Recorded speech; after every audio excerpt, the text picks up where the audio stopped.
You're taking a live look inside Little Caesars Arena in Detroit, Michigan this morning, where in just about a half an hour, the Penguins will face the Detroit Red Wings. And with that, good morning to you and welcome to Penguins on 4 pregame here on WTAE Channel 4 as we count you down the Penguins and the Red Wings at high noon from Detroit. And once again, you'll see that game right here on Channel 4. I'm Andrew Stocky, and good morning. We're joined by the Stanley Cup champion, Tyler Kennedy. And Tyler, first of all, thank you so much for being here. Thank you for having me. I must have done a pretty good job, right, if you asked me back. So thanks for having me. You do a fantastic job. And let's talk about this Penguin team, which seems to have found its stride once again. They have won 3 in a row, including Thursday. They beat this Red Wing team. Yeah, and the big thing after the break, you always wonder how they're going to come out, especially after, they've lost 7 in a row. They were going through some adversity. Now they come back and they won 3 in a row, and they needed to do that. They needed to get that positive. They need to start getting those strings of wins together to get back in that playoff position. And, of course, an overtime win, very exciting, very dramatic with the Chris Letang goal in OT in his 1,200th NHL game. Let's bring in now the third member of our Penguins on 4 crew with you this morning, Ashley Liotis, joining us in the Motor City of Detroit, Michigan. Ashley, good morning. Hey guys, yeah, good morning. This arena really starting to fill up. You can really feel that it is this home game for the Red Wings. This place completely lit up red inside the arena. But, for these Pens, after a rough patch last month, they have been starting to figure things out. Head coach Dan Muse just addressed the media right a few hours ago, just about 10 o'clock. He said Stuart Skinner will be in net. Facing this team back-to-back, he said it's a chance for them to make adjustments just seeing Detroit on Thursday. So what has changed for the Pens? Why are things working now since that break? Muse telling us, that break really did come at a good time. He said it was a moment for them to kind of catch their breath. They were able to come out of that break. He liked the energy they had the next day at practice, and the execution he was really impressed at. Now, still ahead in our program, I spoke to Chris Letang earlier this morning just as he was getting off the bus here at the arena about that 1,200th game and scoring that game winner on Thursday night. Guys. All right, Ashley Liotis, live in Detroit. We will check back with you, of course, later in the broadcast. And she did mention Stuart Skinner in goal, getting his first win a bit earlier this week. Let's talk about the game now today, Penguins and Red Wings. And to talk about this game, we really have to go back to what took place on Thursday night. A thrilling 4-3 overtime win. Yeah, and it starts with Sidney Crosby, right? Mm-hmm. Sidney Crosby has 2 big goals, 2 quick goals to get the Penguins feeling good. And what else can we say about him, right? He brings it every night. But sometimes a concerning thing is Detroit came back twice in that game. We were kind of wondering how the Penguins were going to respond. They come back, they get Lizotte back, he scores a big goal, but how are they going to respond after losing the lead twice in a game? They bring it to OT. Chris Letang, a guy that wants to be in those big time situations, wants to stick on the puck on his stick. He scores a big goal, gets the Penguins to keep rolling, and that's what they need. They need their top guys like Sid, like Letang, like Carlson to really pull the reins going into the rest of the year. And you can't say enough about that drop pass from Sidney Crosby. I mean, that was such a beautiful pass, and Letang, the one-timer, what a great way to end that game. Yeah, and, I've played with Sid for 6 years, and I've seen that a million times, and it's like he's got those eyes in the back of his head. He's got the vision. He's got the timing. He knows when to distribute the puck, and when you play with them, like Chris Letang has done, just to get open, and that's what he does. He underhandles the puck, gets it off his stick, and it's in the back of the net, and what a goal. But, again, I don't think there's anyone in the history that's better on their backhand than Sidney Crosby. All right, Penguins have won 3 in a row, and with that, let's take a look at the updated Metropolitan Division standings this morning. The Penguins right now, as you see, are in 5th place. 3 points behind the Carolina Hurricanes. But if you look at the playoff standings, Tyler, that's the more significant standings because they're only 1 point out of the final playoff spot as they take the ice today. Yeah, and it's kind of surprising, right? Especially after losing 7 games, 6 games in a row before Christmas break. Those kind of string of losses can get you right out of the picture of the playoffs. So when you see that, it gives you some hope that now going into the new year, if they have some string of wins where they get 3 or 4 games, maybe lose one, but they start stringing games together, they're very much in the playoffs, and that's nice to see. We haven't been to playoffs in 3 years, so to see them in the picture, it gives you excitement, it gets you going, and especially with the way they've started after the break. And a lot of divisional games coming up, a chance to really make up some ground in the Metropolitan Division. And of course, Tyler, the Penguins are playing better hockey since the holiday break. Before that, they had lost 9 of 10. So you got to be consistent, though, if you're going to make that push towards the postseason.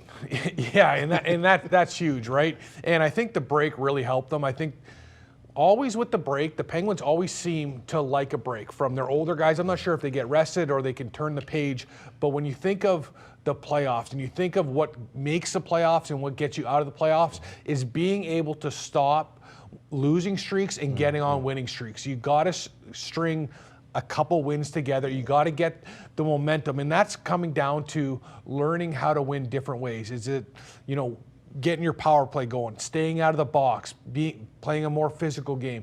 The Penguins have to keep learning how to get those games, how to keep winning in different ways. And after the break, it seems like they're starting to find their game again like they did at the beginning of the year. One of the more impressive things about this hockey team through the first half of the hockey season, and they've played 39 games to this point, the new guys contributing. Justin Brazeau, Anthony Mantha, of course, but also the young kids, Ben Kindle, Rucker McGroarty. They're all contributing not just goals, but quality minutes and playing very, very well.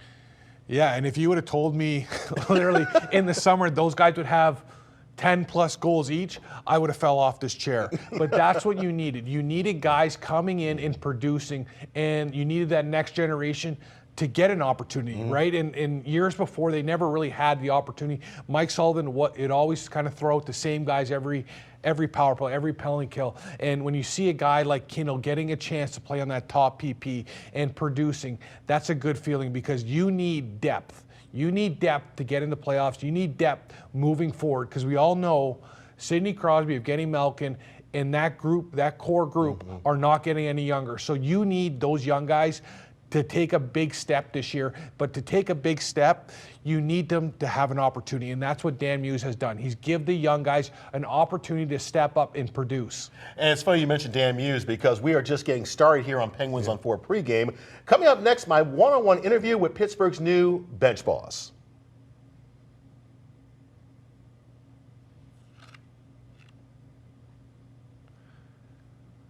You can't ever go into a season thinking it's already going to be outlined for you. Things come up.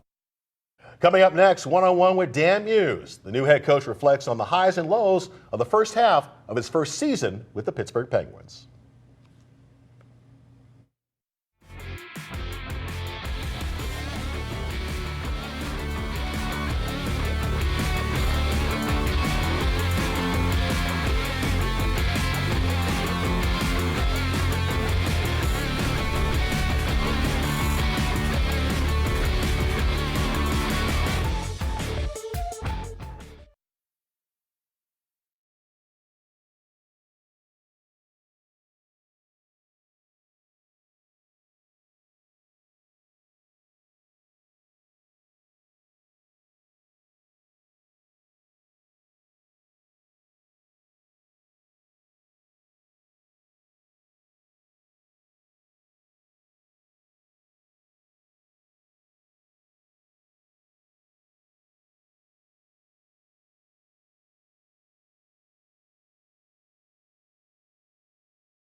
Welcome back. Penguins on 4 pregame. You're taking a live look at Chris Letang on the ice in Detroit, warming up. Pittsburgh Penguins getting ready to take on the Detroit Red Wings at high noon right here on WTAE TV Channel 4.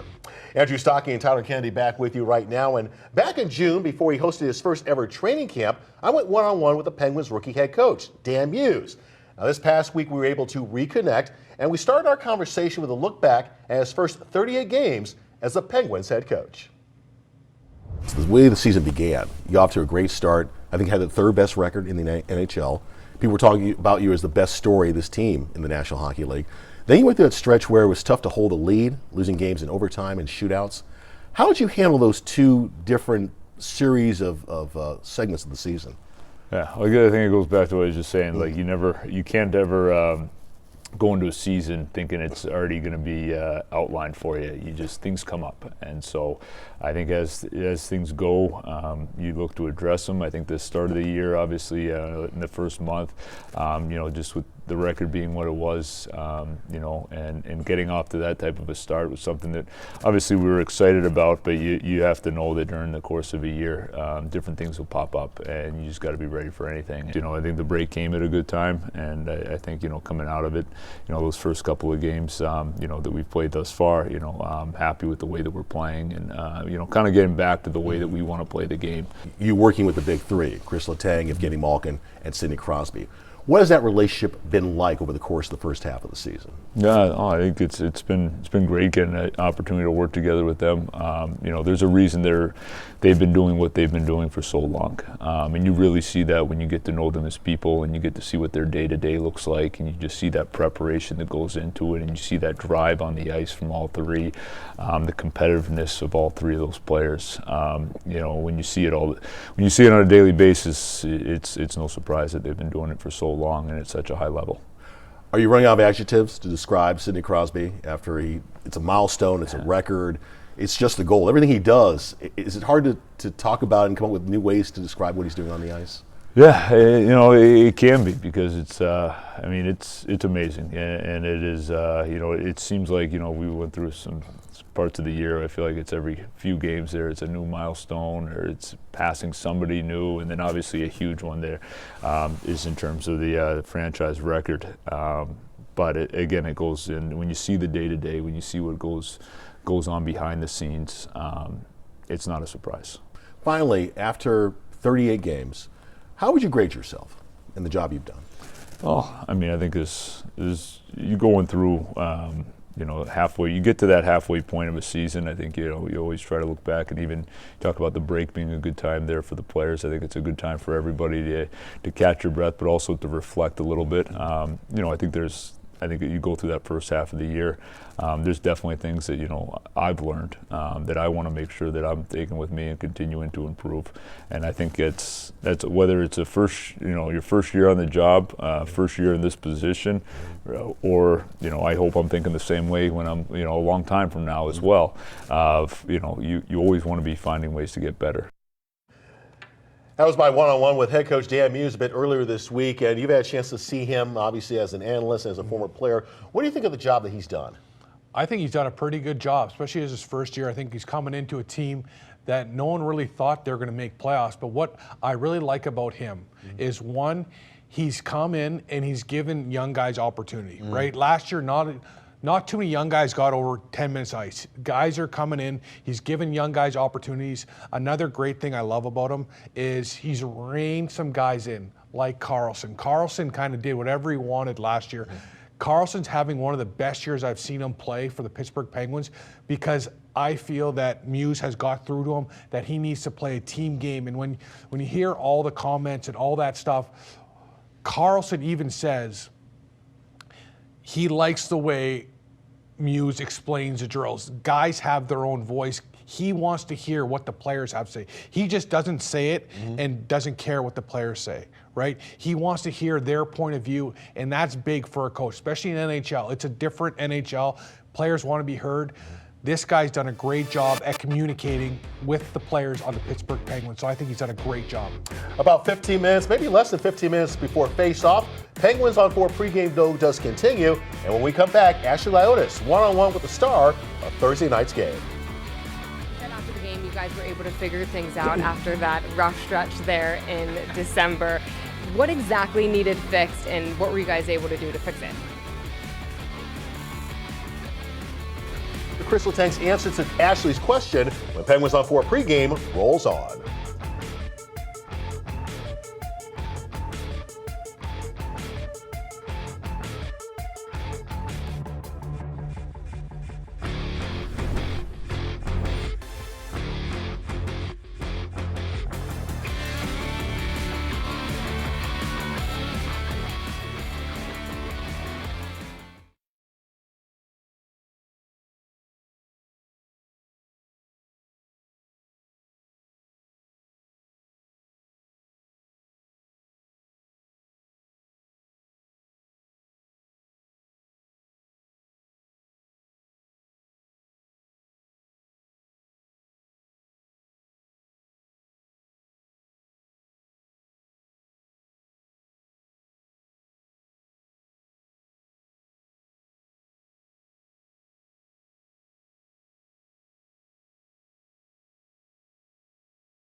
Welcome back to Penguins on 4. Ashley Leotis here live in Detroit as the Pens are getting set to take on the Detroit Red Wings here in just a few minutes. Now, how about Chris Letang? Quite the career he has had in year 20. He's hit a ton of milestones. He has played with some of the best of the best. All of this, of course, while dealing with some pretty severe health issues. And yet we are still seeing him pull out overtime game winners like we saw him do on Thursday night. Chris, congratulations, 1,200 games the other night. You got the game winner on that night. What did it mean to have, do something so memorable on such a milestone night? Well, it's fun. It's a way to remember it. Obviously, like 1,000 game was special. You get the ceremony. I feel like you have the nerve, so it doesn't always end up with you doing something special. But when you score a goal like that, you remember it a little bit more, I guess. You said after the game, it's about knowing just to get open for Sid.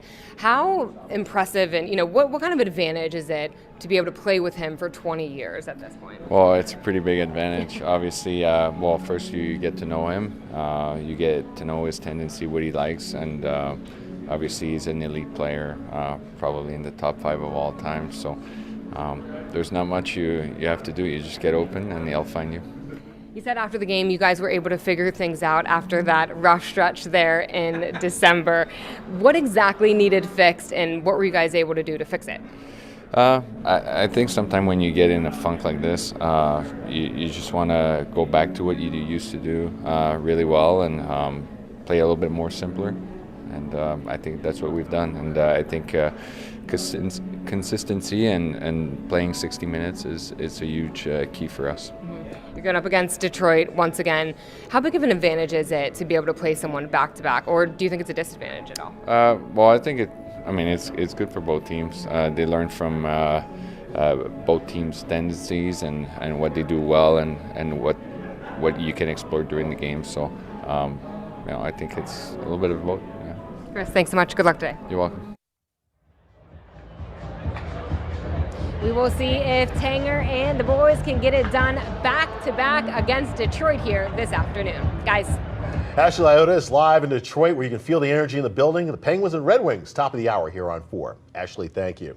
Meantime, Tyler, the victory over the Red Wings Thursday was almost the Penguins' latest collapse. They had the lead twice, blew the lead twice before winning in overtime. And as you and I were talking a few moments ago off camera, holding the lead was a major issue in December for this hockey team. Yeah, and we also have to remember they were missing a lot of key players. But every year, every team goes through some type of adversity, and now it's kind of part of their adversity that they can't hold on to leads. Even when you go into the third periods, you can feel the tension in the team where they're struggling a little bit. But what I felt was they were missing some key guys, starting with Evgeny Malkin, right? Like, I think a lot of people forget that he was out of the lineup for a big part of those 9 games. And we need guys like that because he's a veteran guy that knows how to play in the third period. So to see him out of the lineup, seeing them all play, it's a little bit different. Okay, well, hopefully we've seen the last of those collapses. Meantime, let's turn our attention now, Tower, to the Detroit Red Wings, first place team. You gonna be okay? All right. You need to grab some water, go right ahead. Hey, the Red Wings, first place in the Eastern Conference. Who are the guys we need to watch for when the Wings take the ice? Well, Dylan Larkin. Dylan Larkin's the head of the snake. He's their best player. He's the guy that plays a 200-foot game. He's a big key to their success. Fast. The best guy in the league in the face-off circle. He's one of the guys that takes every critical face-off. Then you think about DeBrincat, a guy who's a sniper, and then you go to Raymond. And Raymond's almost like an Evgeny Malkin, makes all the little plays, he's a point getter. They have a lot of guys that if you take your foot off the gas, they can come back and make a lot of points up quickly. And they're going to be very hungry, especially after losing on Thursday night, a game where an offsides call early may have affected the outcome of the contest. Hey, when we come back, the keys to this afternoon's hockey game and some final thoughts before puck drop. Penguins on 4 pregame. We'll be right back.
City, Detroit, Little Caesars Arena, as they have the Zamboni going over the ice and they're getting ready for hockey. It's the Penguins and the Detroit Red Wings at high noon, and you'll see the game exclusively on WTAE TV Channel 4.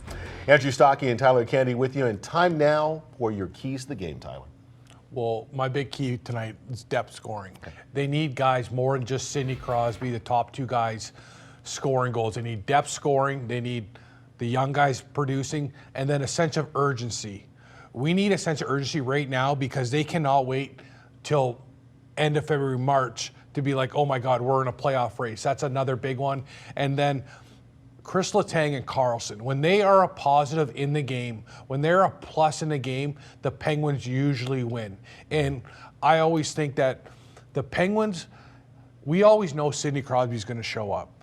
We need those two guys to lead that decor, to be that 1-2 punch that the whole league talks about. When those guys are going and playing the right way, the Penguins are a hard team to beat. So those are my 3 keys for tonight for the Penguins to have success today against the Detroit Red Wings. All right, with that, let's head back to the Motor City, and Ashley Liotis is staying by live with her keys to victory this afternoon. Ashley.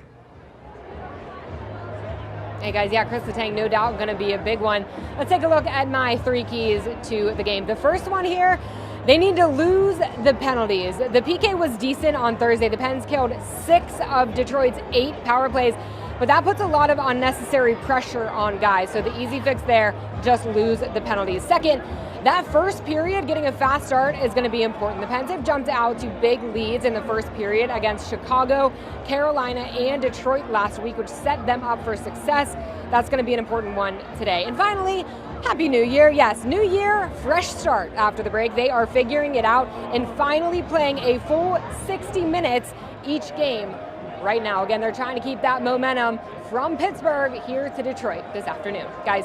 All right, Ashley, thank you very much. And of course, we'll see you after the game on Penguins on 4 post-game live from Detroit.